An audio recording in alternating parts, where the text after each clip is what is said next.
Break के बाद आप सभी का स्वागत है और अब इस बुलेटिन में बात करेंगे बांग्लादेश में मोहम्मद यूनुस के बेड़ा गर्क के बारे में।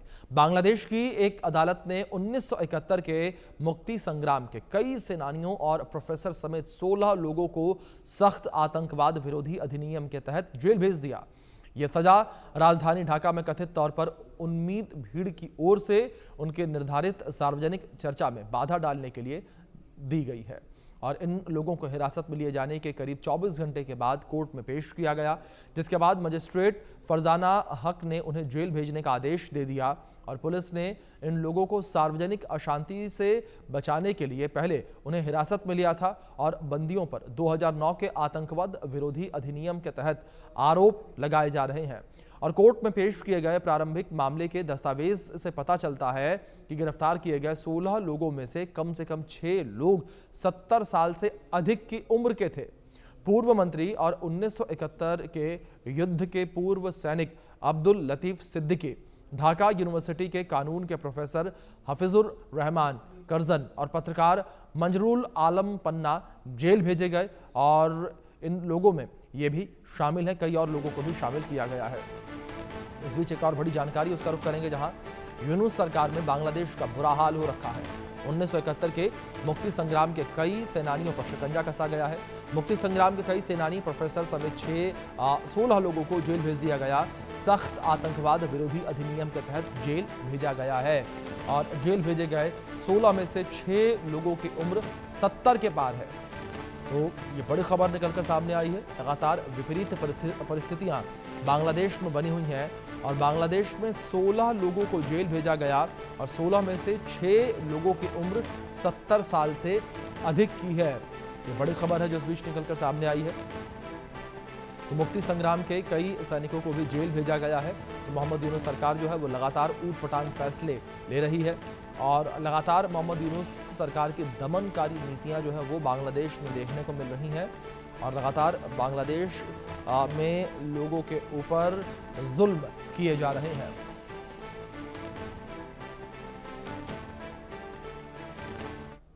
तो वहीं यूनुस सरकार में बांग्लादेश का बुरा हाल हो रखा है, उसको लेकर बात करेंगे। मुक्ति संग्राम के सेनानी और प्रोफेसर को जेल भेजा गया है और बांग्लादेश के हालात बद से बदतर होते चले जा रहे हैं। 1971 के मुक्ति संग्राम के कई सेनानियों पर शिकंजा कसा गया। मुक्ति संग्राम के कई सेनानी, प्रोफेसर समेत 16 लोगों को जेल भेज दिया गया। गिरफ्तार किए गए लोगों में से कई लोग 1971 के पूर्व सैनिक हैं। सख्त आतंकवाद विरोधी अधिनियम के तहत इन सभी लोगों को जेल भेजा गया। 2009 के आतंकवाद विरोधी अधिनियम के तहत आरोप लगाए गए हैं और जेल भेजे गए 16 में से 6 लोगों की उम्र 70 के पार की है और पूर्व मंत्री और 1971 के युद्ध के पूर्व सैनिक अब्दुल लतीफ सिद्दीकी जेल भेजे गए हैं। ढाका यूनिवर्सिटी के कानून के प्रोफेसर हफीजुर रहमान करजन भी जेल गए हैं। पत्रकार मंजरुल आलम पन्ना भी जेल भेजे गए और लोगों में शामिल हैं। तो आप इस बात से साफ तौर पर यह अंदेशा लगा सकते हैं कि क्या स्थिति इस वक्त जो है बांग्लादेश में भरी हुई है और लगातार जो है लोगों के अधिकारों का हनन बांग्लादेश में किया जा रहा है और लगातार बांग्लादेश जो है वो विपरीत परिस्थितियों से गुजरता हुआ नजर आ रहा है। इस बीच हमारे सहयोगी रैनिक दत्ता जुड़े हैं, उनका रुख करेंगे अपडेट्स के लिए। रैनिक, अगर बात बांग्लादेश को लेकर की जाए तो बांग्लादेश में दमनकारी नीतियां लगातार मोहम्मद यूनुस को देखने को मिल रही हैं और अब जो बांग्लादेश के हीरो रहे हैं, जिन्होंने बांग्लादेश की आज़ादी में एक अहम भूमिका निभाई थी पाकिस्तान से आज़ाद कराने के लिए, उन्हें ही कैद करा जा रहा है जेल में। हाँ, एकदम देखिए, मोहम्मद यूनुस सत्ते में आने के बाद से जो लोग मुक्ति योद्धा थे, जो लोग मुक्ति संग्राम में सेनानी थे, उनके खिलाफ में कार्रवाई जो है वो देखने को मिला है। और अभी जो 16 लोगों को गिरफ्तार किया गया है, जो 16 लोगों को जेल में भेजा गया है, वो 16 लोगों में एक तो है मुक्ति संग्राम के जो सेनानी, वो भी शामिल है। जिस तरीके से सेनानी शामिल है, उसी तरीके से कॉलेज का प्रोफेसर, लॉ कॉलेज का प्रोफेसर, उनको भी जेल भेजा गया है। दूसरी तरफ जो पत्रकार है, पत्रकार को भी जेल भेजा गया है। यानी बांग्लादेश में अगर देखा जाए तो बांग्लादेश में कोई भी सुरक्षित नहीं है। सबके खिलाफ में मोहम्मद यूनिस का जो शिकंजे वो कसते हुए नजर आ रहा है। मोहम्मद यूनिस सबके ऊपर टारगेट कर रहे हैं। मोहम्मद यूनिस सत्ते में आने के बाद से ही जो लोग 1971 में मुक्ति संग्राम में पार्टिसिपेट किए थे उनके खिलाफ में कार्रवाई हो रहा था, क्योंकि मोहम्मद यूनिस सत्ते में आने के बाद से अगर देखा जाए तो बांग्लादेश में जो लोग आवामी लीग का सपोर्ट करते थे उनके खिलाफ में शिकंजा कसते हुआ नजर आ रहा था, और जिसमें मोहम्मद यूनिस एकदम स्पष्ट किए थे कि जो भी आवामी लीग का सपोर्ट करेगा उनके खिलाफ में कार्रवाई किया जाएगा। और अभी भी वो देखने को मिल रहा है, क्योंकि जो 16 लोगों को गिरफ्तार किया गया है वो 16 लोग आवामी लीग का सपोर्टेड थे, ऐसा ही बांग्लादेश का सूत्रों का हवाले से खबर मिल रहा है, जिसमें 1971 का मुक्ति संग्राम का जो सेनानी वो भी शामिल है, वो आवामी लीग का सरकार का एक मंत्री भी थे। और दूसरी तरफ अगर देखा जाए तो ढाका लॉ यूनिवर्सिटी का प्रोफेसर उनको भी जेल में भेजा गया है, और उसके साथ साथ ही पत्रकार को भी छोड़ा नहीं गया है। पत्रकार का जो काम उस काम में भी रुकवा दिया जा रहा है बांग्लादेश में, और जिस कारण में पत्रकार को भी जेल में भेजा गया है। बिल्कुल रहने की बात अगर बांग्लादेश को लेकर करें तो बांग्लादेश में लोगों की आवाज दबाने का मामला लगातार सामने आ रहा है, और इस बीच हमारे साथ एक खास मेहमान जुड़ गए हैं। हमारे साथ विदेश मामलों के जानकार अरविंद सिंह तेजावत जी जुड़े हैं। अरविंद जी बहुत स्वागत। अरविंद जी मेरा सवाल आपसे यहाँ पर यही है कि जो बांग्लादेश के हीरो रहे हैं उनको इस तरीके से जेल में कैद करना आखिर कैसी ये नीति है, आखिर क्यों बांग्लादेश में इस तरीके की स्थितियां उत्पन्न होती नजर आ रही हैं?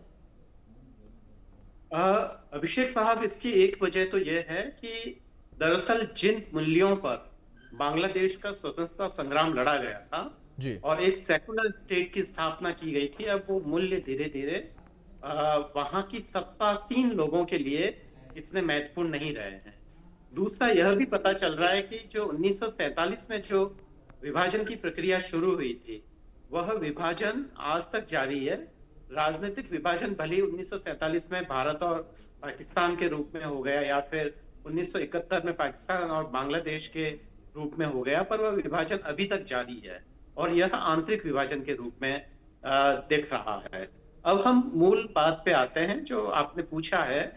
दरअसल सवाल ये है कि सत्ता का वह रूप सबसे खराब और सबसे निकृष्ट माना जाता है जो दमनकारी हो, और ये जो यूनुस साहब कर रहे हैं वो दरअसल दमन ही कर रहे हैं। जहां एक पब्लिक विल या एक जो कॉमन सेंस के आधार पर, जो खासकर जो पब्लिक में जो एक कॉमन सेंस होता है उसके आधार पर, या एक जो पब्लिक विल बना के जो शासन किया जाता है, शासन का वह तंत्र सबसे बेहतरीन होता है और दमन सबसे आखिर में आता है। जिस तरीके से प्रोफेसरों को वो गिरफ्तार कर रहे हैं और जिस तरीके से, तो उन्हें 1971 के इतिहास को याद दिलाना होगा कि ये वही समय था जब ढाका यूनिवर्सिटी के प्रोफेसरों को आप उनके क्वार्टर्स से, उनके हाउसेज से बाहर निकालकर गोलियों से भून रहे थे। ये पाकिस्तान के सेना कर रही थी, और अब वही काम अगर बांग्लादेश की सरकार कर रही है तो ये दमन का सबसे खराब रूप है। और ऐसे में मुझे लगता है कि दमन के सहारे कोई भी शासन लंबे समय तक नहीं चल सकता है। किंतु इसमें एक महत्वपूर्ण चीज ये है कि भारत को अपनी भूमिका देखनी चाहिए, खासकर जो इंडियन डीप स्टेट है उनको अपने रोल को आइडेंटिफाई करना चाहिए और अपने खाली भारत के हित के लिए ही नहीं, इस पूरे दक्षिण एशिया के हित के लिए उसे ज्यादा सक्रिय होना चाहिए। अभिषेक साहब जी। दैनिक दूसरी ओर जिस तरीके से बात बांग्लादेश को लेकर की जाए तो लगातार बांग्लादेश में जो स्थितियां विपरीत बनी हुई हैं, मोहम्मद यूनुस क्या कुछ कहते नजर आ रहे हैं इन सब चीजों को लेकर?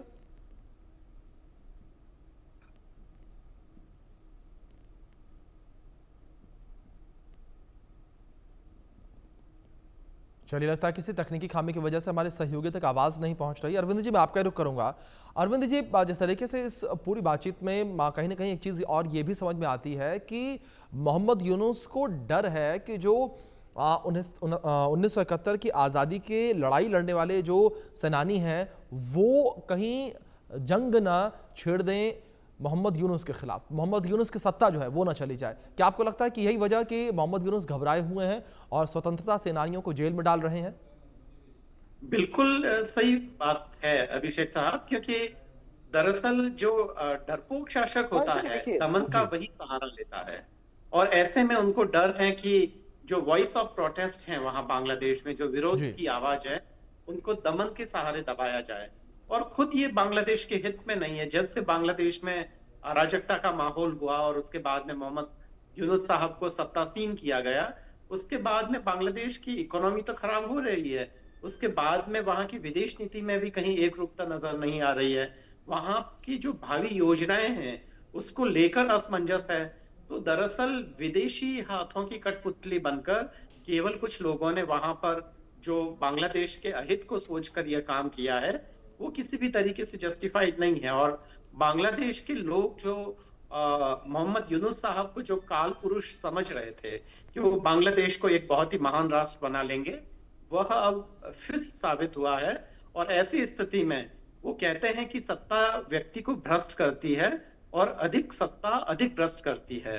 तो यही हालत है कि सत्तासीन होने के बाद में वो अपने जो राजनीतिक दुश्मनियां हैं उन्हें ठीक करने में लगे रहे। खासकर जो शेख हसीना है उनके खिलाफ उन्होंने अपना पुराना हिसाब किताब पूरा किया।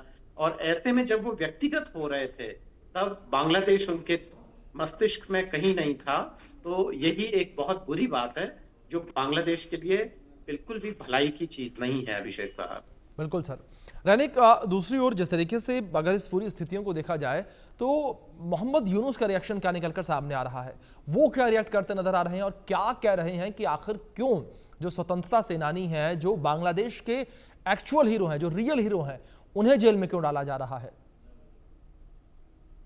देखिए, पहला तो है कि मोहम्मद यूनुस कट्टरपंथियों के खिलाफ में कोई बयान नहीं देते हैं, क्योंकि मोहम्मद यूनुस जब से सत्ता में आए हैं तब से ही मोहम्मद यूनुस कट्टरपंथियों के खिलाफ में अभी तक कोई बयान नहीं दिया है, सिर्फ मुंह चुप करके बैठे हैं। और अभी भी ये जो सिचुएशन चल रहा है बांग्लादेश में, जिसमें जो स्वतंत्र सेनानी है उनके खिलाफ में कार्रवाई किया जा रहा है, प्रोफेसर के खिलाफ में कार्रवाई किया जा रहा है, जो पत्रकार है उनके खिलाफ में कार्रवाई किया जा रहा है, इस मामले पर भी मोहम्मद यूनुस उनका खुद का जो वो रूप नहीं बदला है। मोहम्मद यूनुस अभी भी चुप ही बैठे हैं। मोहम्मद यूनुस का अगर कार्यक्रम देखा जाए तो इस पे एक बात तो स्पष्ट हो चुका है कि मोहम्मद यूनुस कट्टरपंथियों के खिलाफ में कोई बयान नहीं देंगे। मोहम्मद यूनुस कट्टरपंथियों का हाथ का कठपुतली बन चुका है, क्योंकि अगर आप देखेंगे ये 16 लोगों को जिस जगह से हिरासत में लिया गया था पुलिस की तरफ से, उस जगह में एक प्रोटेस्ट चल रहा था, जो प्रोटेस्ट कट्टरपंथियों की तरफ से किया जा रहा था। उस प्रोटेस्ट का दौरान में ये 16 लोगों के खिलाफ में आरोप है कि वो प्रोटेस्ट का दौरान में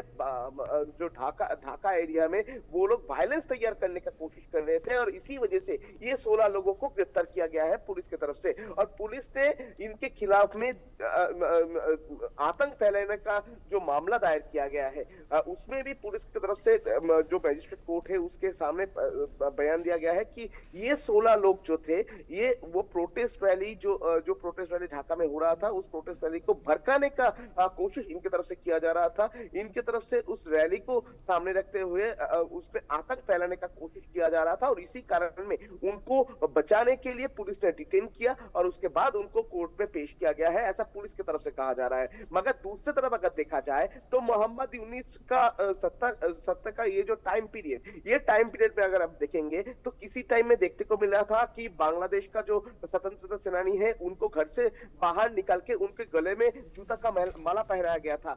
बहुत सारे स्वतंत्रता सेनानी ऐसे हैं कि वो उनको देश छोड़कर भागना पड़ा है। बहुत सारे ऐसा मुक्ति संग्राम का सेनानी है जो लोग घर से निकलने पर डर रहे थे। ऐसा माहौल बांग्लादेश में तैयार हुआ था। मगर दूसरी तरफ अगर देखा जाए तो बांग्लादेश का अभी का जो बांग्लादेश तैयार है, बांग्लादेश जो है, जिस बांग्लादेश का इंटरिम गवर्नमेंट का जिम्मेदारी अभी मोहम्मद यूनुस के ऊपर है, उस बांग्लादेश तैयार नहीं होता अगर ये मुक्ति संग्राम का जो सेनानी ये लोग नहीं होते। मुक्ति संग्राम में जो लोग शामिल थे उनके खिलाफ में अभी जिस तरीके का कार्रवाई मोहम्मद यूनुस की तरफ से किया जा रहा है, ये बहुत ही निंदनीय है।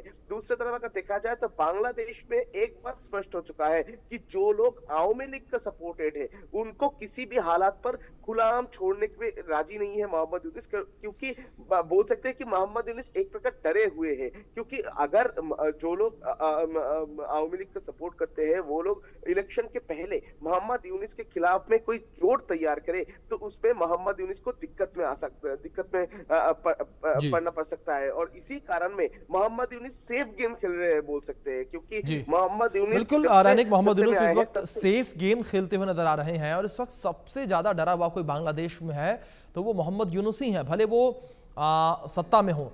अरविंद जी, दूसरी ओर अगर बात जिस तरीके से मोहम्मद यूनुस को लेकर की जा रही है, बांग्लादेश में आने वाले समय में चुनाव भी होने हैं, क्या यह भी माना जाए कि चुनाव से भी मोहम्मद यूनुस काफी ज्यादा डरे सहमे नजर आ रहे हैं? चुनाव की तारीखें जैसे जैसे नजदीक आ रही हैं, उन्हें डर है कि उनकी कुर्सी उनसे छिन न जाए? बिल्कुल अभिषेक साहब, हमारे संवाददाता रैनिक दत्ता जी, आप और हम सबका ऑब्जर्वेशन बिल्कुल सटीक है कि यूनुस साहब बहुत बुरी तरह से डरे हुए हैं। और मुझे मालूम है 2012 की बात होगी। मैं ढाका यूनिवर्सिटी में था और उस समय जो कुलपति थे वो अरफिन सिद्दीकी साहब थे, जिन्होंने बाद में नरेंद्र मोदी साहब को भी वहां लेक्चर के लिए बुलाया था। तो वह एक ऐसा बांग्लादेश था जो कि बहुत ही सेकुलर किस्म का, और खासकर ढाका यूनिवर्सिटी के बारे में बात कहे जी, तो वहां पे जी। काफी बौद्धिक वातावरण था। मोहम्मद यूनुस साहब खुद एक प्रोफेसर रहे हैं, और जहां तक उनकी आइडियोलॉजी का प्रश्न है, वे पुराने वामपंथी रहे हैं और प्रोग्रेसिव किस्म के इंसान रहे हैं, उस अगर वामपंथी शब्दावली में बात करें तो।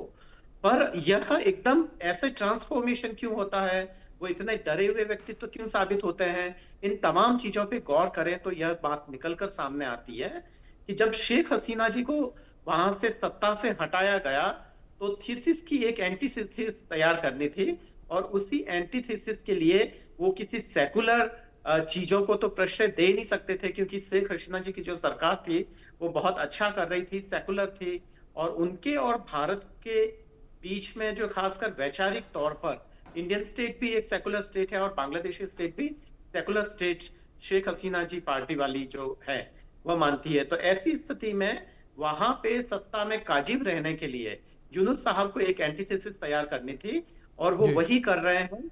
और बिल्कुल हम जी, तीनों का ही जी। बिल्कुल सही है कि वो डरे हुए हैं और काफी डरे हुए हैं। बिल्कुल अरविंद जी, काफी ज्यादा डरे हुए इस वक्त मोहम्मद यूनुस नजर आ रहे हैं। अब देखना होगा कि अगला कदम उनका क्या होगा और किस तरीके से सत्ता से बाहर जाते हैं वो। फिलहाल बहुत शुक्रिया जुड़ने के लिए आपका और अपना कीमती वक्त इंडिया न्यूज को देने के लिए। रैनिक, आपका भी शुक्रिया।